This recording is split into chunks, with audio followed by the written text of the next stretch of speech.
Salut les loulous! Comment on se retrouve? Comme convenu dans le titre de la vidéo, aujourd'hui nous allons faire une petite vidéo tome 1. Tome 1, qu'est-ce que c'est? C'est tome une fois. Et évidemment, aujourd'hui nous allons parler du tome 1 de quoi? C'est écrit dans le titre, tu l'as vu. On va parler évidemment de Black Torch, ou Torche Noire. Non, je déconne, ça c'est pas vrai.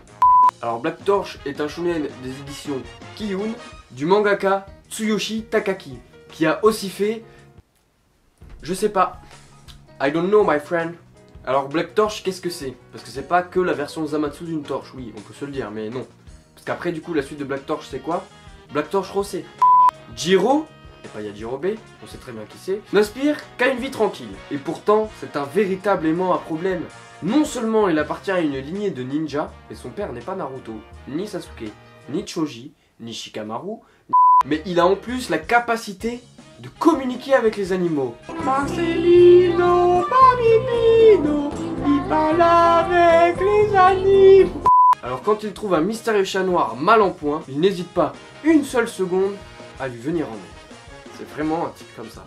Alors, la question que vous vous posez tous, qu'ai-je pensé de ce mix entre Naruto et Marcelino Papipino? Eh bien je vais vous le dire, pas de soucis mon gars. Alors je t'avoue que j'ai pas mal apprécié le manga. Pourquoi? Je m'explique, patiente.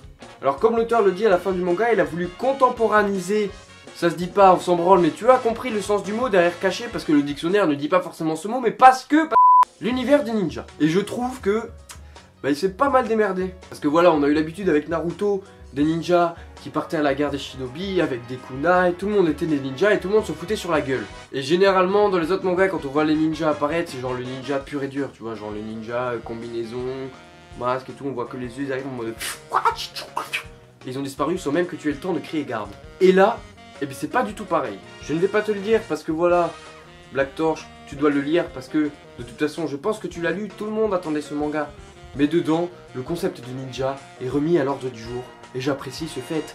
Ensuite aussi dans le manga, on sait que Jiro est capable de parler aux animaux. Et ça fait plaisir que Itachi ne soit pas le seul à contrôler les corbeaux.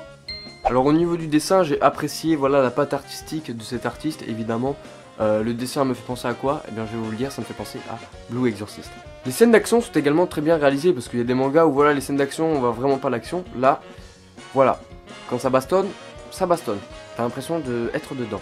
Alors voilà, pour ce qui est de Black Torch, ce que je devrais vous en dire, c'est que c'est un manga vachement cool et je compte suivre la suite des événements avec le tome 2, le tome 3, le tome 4, le tome 5, le tome 6 et la suite de la série parce qu'à mon avis ça promet d'être badass de ouf. Bon après il faut que Jérémy les achète parce que sinon je pourrais pas suivre.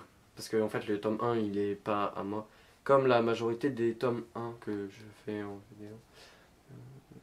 Alors voilà les amis, cette vidéo est terminée, j'espère que vous l'avez appréciée. N'oubliez pas évidemment de laisser un petit pouce bleu, réagissez en commentaire, n'oubliez pas non plus les réseaux sociaux, c'est important. Et moi je vous dis à bientôt, et n'oublie pas...